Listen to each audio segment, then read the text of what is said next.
noite. Perdão significa a aceitação tudo que a gente, tudo que ocorre errado num relacionamento. O que você quer dizer assim com perdão? Em um relacionamento teremos que aceitar tudo e quase botar panos mornos e tudo, ou mudar a situação. O que você quer dizer na prática?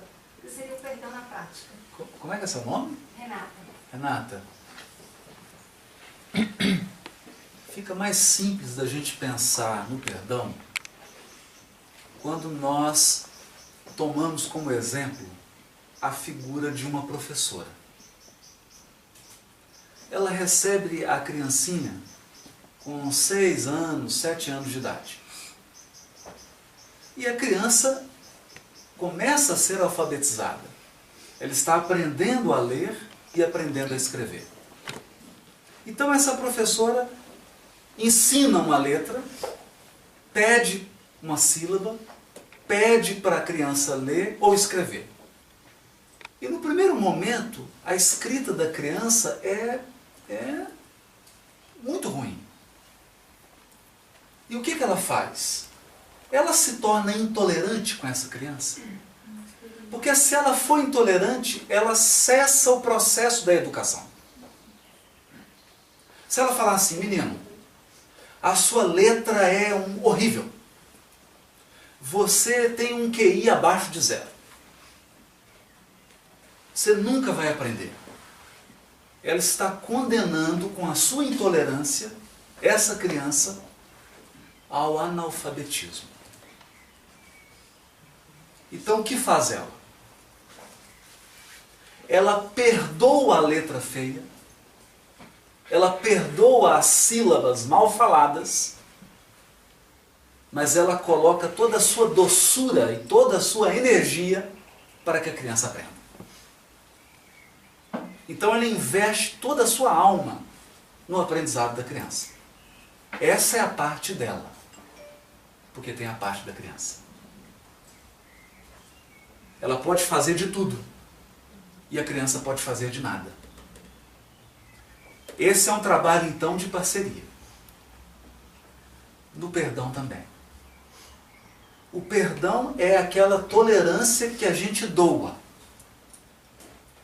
É aquela indulgência que a gente oferece, investindo todo o nosso cuidado, energia e amor no aprimoramento. Então o perdão, ele nunca é uma conivência com o erro. O perdão nunca é tolerar o mal. Mas também ninguém vence o mal com violência.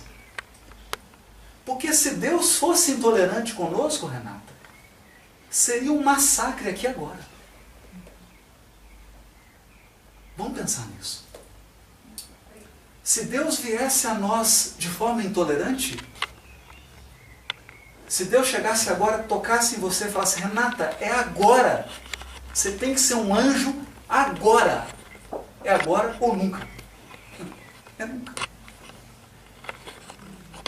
Então o amor, ele investe. Ele está sempre investindo.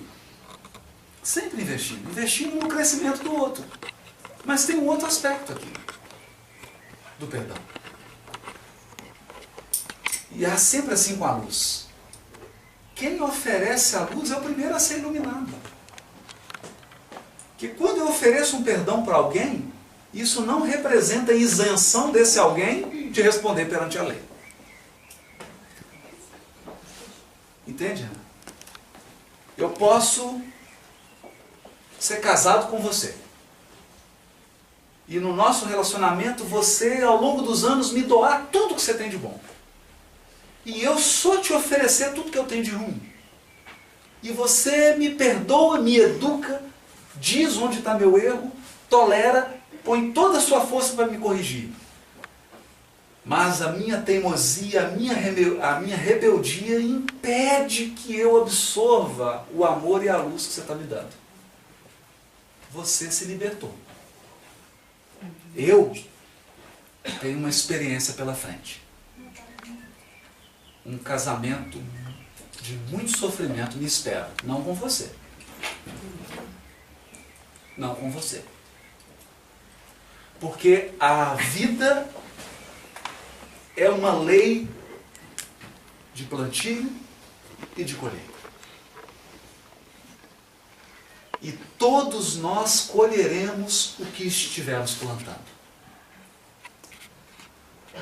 Se eu não valorizo o casamento que eu tenho, nesse exemplo que eu estou dando, se eu não valorizo essa esposa que você foi, se eu não valorizo o que eu recebi, é natural que eu receba tudo que eu estou plantando. Então amanhã, a minha esposa vai ser alguém como eu hoje. Porque eu preciso saber. Um dos processos mais profundos da evolução espiritual é você experimentar o limão que você oferece. Porque se você não provar o limão que você oferece, você nunca vai ser educada por Deus. Não é punição. Deus não castiga. Não existe isso. O Criador está dizendo assim, meu filho, você vai oferecer limão? Você tem certeza? Tem. Meu filho, você tem certeza que vai oferecer limão? Porque você vai ter que chupar esse limão. A verdade é que nós vamos ter que experimentar tudo que a gente oferece. Tudo, tudo, tudo. E por isso o Evangelho vem nos dizer, semeie no bem. Escolha a semente. Invista no perdão. Invista no amor. Invista na misericórdia, na verdade, na educação, na bondade. Porque quem perdoa, quem ama, educa. Mas educa com amor e energia. Sabe dosar. E se a gente planta isso, isso virá ao nosso encontro. Essa é a lição que a gente aprende na doutrina. Né? Bom, eu não aprendi ainda não, mas estou no curso. Bom, querida, é um prazer enorme estar aqui novamente com você. Tive a honra de estar traduzindo, né, a sua palestra na Áustria para o alemão. E a minha pergunta é o seguinte: no Pai Nosso, né, eu não concordo quando fala perdoa, Pai, as nossas ofensas, né? Assim como nós perdoamos os nossos, né, ofensores, devedores. Eu não concordo porque nós não perdoamos. Né? Então, nós espíritas, principalmente, tomamos o hábito de falar à medida que perdoamos os nossos devedores. Né? Então, a origem seria essa mesma? Com tanta deturpação no Evangelho que tivemos? A origem é essa. Só que aí, Daniela, você entrou numa questão profunda. Muito profunda. Não, não é profunda, mas é boa. Por isso que e é boa porque é profunda. Essa questão ela é tão intrigante que eu busquei durante muito tempo e fui encontrar no livro Pensamento e Vida de Emmanuel. Pensamento e Vida. Mas às vezes a gente lê a página apressadamente e não consegue captar. Porque sem experiência de vida, sem vivência, a gente não consegue ler certas coisas. Certas páginas da espiritualidade só podem ser compreendidas quando o nosso espírito experimentou certas coisas. E no capítulo Pensamento e Vida tem um chamado culpa. Culpa. E o que Emmanuel ensina nesse capítulo? O alicerce do resgate é a culpa. Quem inicia o processo e quem liberta do processo do resgate é a culpa que nós carregamos em nós. Então, Deus se manifesta em nós através da nossa consciência. A consciência é como se fosse um templo sagrado onde Deus está aí dentro. E Ele fala. A voz dele são as leis divinas que estão gravadas na nossa consciência. Então você pode ter nascido na Suíça, na África, no mar, na água, no céu, em qualquer lugar. Você pode ter qualquer cor de pele, você pode falar qualquer língua. Essas leis divinas estão dentro de você. Toda vez que você age em confronto com essa lei, você gera um processo interior de culpa. E esse processo interior de culpa, ele tem duas maneiras de se resolver. Duas. A primeira é o resgate pela dor. Você experimenta o limão que você ofereceu e ao resgatar, você se perdoa. Porque você fala assim, eu já experimentei isso que eu fiz, então eu estou desonerado. Por isso que ninguém pode dizer assim para um outro, falando assim, não, minha irmã, pode separar que você já cumpriu tudo, viu? Você já resgatou tudo no seu casamento, que é isso? Você é um anjo. Não, é só a consciência dela é que dá o start quando começa e quando acaba. Por isso o resgate, no fundo, ele é um processo de auto-perdão pelo sofrimento. Eu venho numa encarnação, tiro o patrimônio de alguém. Alguém da minha convivência, era um sócio, era um amigo. Eu roubei meu sócio. E quando eu acordo desse ato, eu experimento uma profunda culpa para com esse alguém. Eu não sou capaz de olhar nos olhos dele. Então eu venho numa situação e experimento a dor de ser enganado e de perder um patrimônio material porque alguém tirou de você. Nesse momento você regressa e pensa assim, bom, tirei, me tiraram, eu acho que eu estou quite agora. Mas esse é o resgate pela dor. Esse é o pela dor. Mas Jesus não ensina que o amor cobre a multidão do pecado? Aqui há um processo que não é fácil. Há um processo que não é fácil. É um processo longo. É como escalar a mais alta montanha da Terra. E é o seguinte, o dia que eu for capaz de perdoar qualquer ofensa que alguém cometer contra mim, eu serei capaz de me perdoar integralmente. Nesse dia, Daniel, cessou o resgate. Porque se eu for capaz de perdoar tão profundamente, eu serei capaz de me perdoar. O grande problema de quem não perdoa é que ele não se perdoa. Quanto mais inflexível eu sou com o outro, mais inflexível eu sou comigo. E mais sofrimento e culpa eu experimento. E mais eu percorro uma via de dor, de sofrimento, desnecessária. Desnecessária. Poderia percorrer outra. Ela é educativa. Porque todo o caminho é uma experiência de enriquecimento para o espírito, claro. Senão Deus não permitiria. Se fosse 100% nocivo, Deus afasta. Você está passando pela experiência porque tem algum aprendizado para tirar dela. Mas poderia ser menos doloroso. Então há uma cena no livro Ave Cristo que quando eu li, eu fiquei engasgado, porque quando você está na ponta de um monte e você olha para alguém que escalou e está lá no topo, parece tão distante. No livro Ave Cristo, um cristão andava com um filho de 7 e o outro de 5, mais ou menos nessa idade, com 2 filhos. E veio um soldado romano e diz assim, é um cristão, e joga os cavalos em cima dos 2 filhos. E o cavalo despedaça as 2 crianças. E esse cristão se ajoelha, reúne os pedaços dos filhos.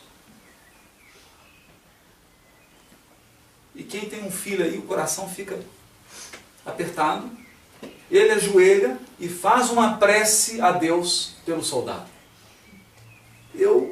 Você acha que esse espírito precisa resgatar mais alguma coisa? Ele não precisa resgatar mais nada. Então por isso Jesus diz, Pai, perdoa na medida que eu perdoo. É na medida que eu perdoar. Quanto mais sou capaz de perdoar, mais eu vou experimentar um perdão. Porque a misericórdia é isso. A misericórdia é um oceano. A misericórdia de Deus é um oceano, mas cada um vai com o seu copo. Você podia ir com... Meu Deus, você podia ir com um tanque gigante, mas se você vai com um copinho, você só pega um copo. É a gente que limita. Deus nunca faz conta.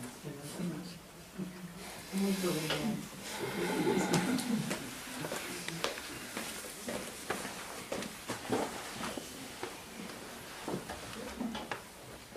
Tem uma pergunta. Pois não. Nos livros de André Luiz, tem um episódio muito curioso. Há uma senhora muito mal casada, o marido é muito ruim para ela e há uma caçada. E nesta caçada, 3 homens Sim. estão interessados em eliminar, por diferentes motivos, aquele homem. E o curioso que houve um sentimento de culpa muito forte em 2 deles. Mas aquele que matou e que casou com a viúva ficou muito bem, obrigado.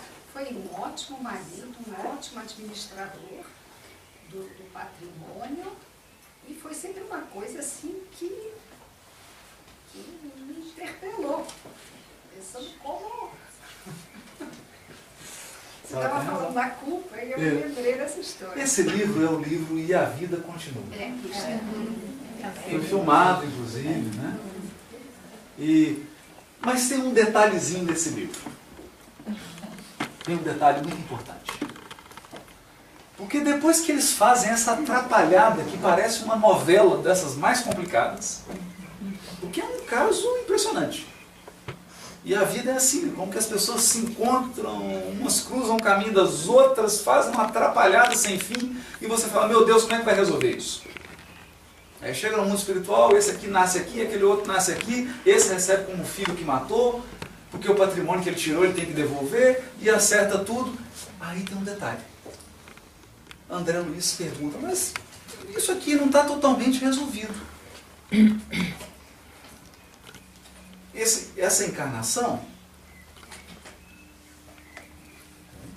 essa reencarnação deles, dará conta de resolver parcela do problema. Como a senhora está levantando aí. Mas e esse aí? Aí o Espírito diz assim, André, esses espíritos estão juntos há milênios. Essa história é longa e não vai ser resolvida de uma vez agora. Então nós vamos ter que ir por parte, aos poucos. Aos poucos. Porque o que dá a entender é que aquele que matou para recuperar a esposa agiu mal. Vai responder perante a lei. Mas ele era credor. Ele era credor. E aqui há uma sabedoria na lei de causa e efeito que é divina. É incompreensível para uma mente humana. É incompreensível. Porque para que a gente... Eu brinco o seguinte, na minha profissão eu preciso de um processo. Né? Então, para poder julgar algum ato, algum fato, eu preciso do processo, levantar tudo. Um espírito orientador para ajudar na encarnação de alguém, ou de um grupo de espíritos, ele precisa de ter um processo de cada um dos que vão reencarnar com no mínimo umas 30 reencarnações para trás. Para poder avaliar. Porque às vezes a gente fala assim, mas isso é injusto, olhando 3 reencarnações. Aí você olha num contexto de 20, você fala assim, ai meu Deus. E chega numa conclusão. Não existem algozes absolutos, nem vítimas absolutas. Todos somos algozes e vítimas ao mesmo tempo. E o mais triste é que a proposta de Deus é sempre o resgate pelo amor e pelo perdão. Se eu ferir, será com o amor, com o serviço ao semelhante, será doando que eu resgatarei. Mas o ódio nos cega e nos confunde. E então Deus, em sua misericórdia, permite que a gente faça a justiça.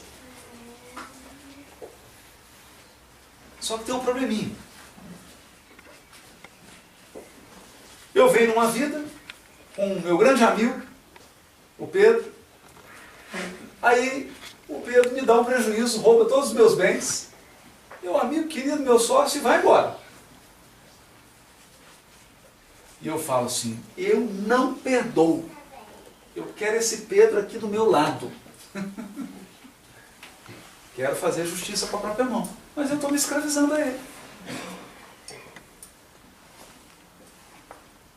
Eu estou condicionando a minha evolução a dele. Aí pronto. Aquilo que era um laço virou uma algema. E aí eu venho algemado ao Pedro. E numa situação, imagine, eu venho algemado ao Pedro e agora ele vai ter que devolver tudo que ele tirou.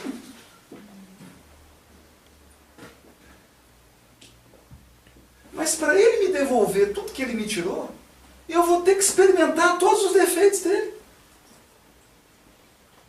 Eu vou ter que conviver com todas as imperfeições dele. Então é a sabedoria de Deus que ele permite. Permite. Você quer cobrar?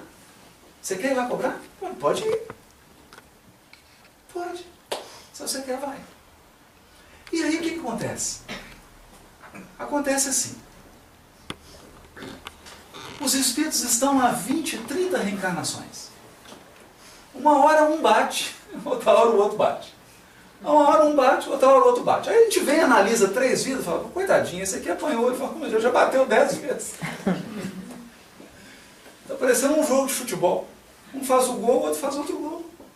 E nós entramos num círculo vicioso de agressão, de ódio. Por isso que o perdão é cura. Porque o perdão é libertação. Eu falo assim, olha, chega. Não serei eu mais a agredir. Não serei mais eu a agredir. Eu entrego a minha causa nas mãos do Juiz Supremo. Ele que decida. Ele que vai julgar agora.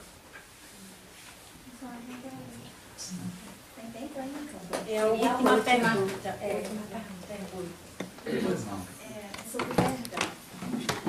Perdoar é esquecer, porque às vezes a gente perdoa, eu já perdoei, mas às vezes a dor fica, tá lá te relembrando. Uma vez por mês você pode ter contato com a pessoa que você perdoou.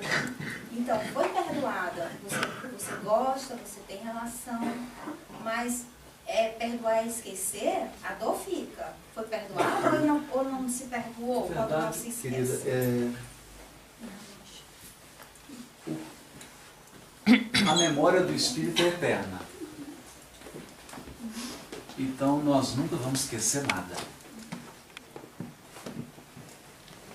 Não tem como apagar memória. Se um dia você caiu de bicicleta, está gravado eternamente na tua memória. Que essa é a tua história. É a tua história evolutiva. O que acontece é com que olhos você lê a sua experiência. Por isso que o perdão é um processo. O perdão não é um ato.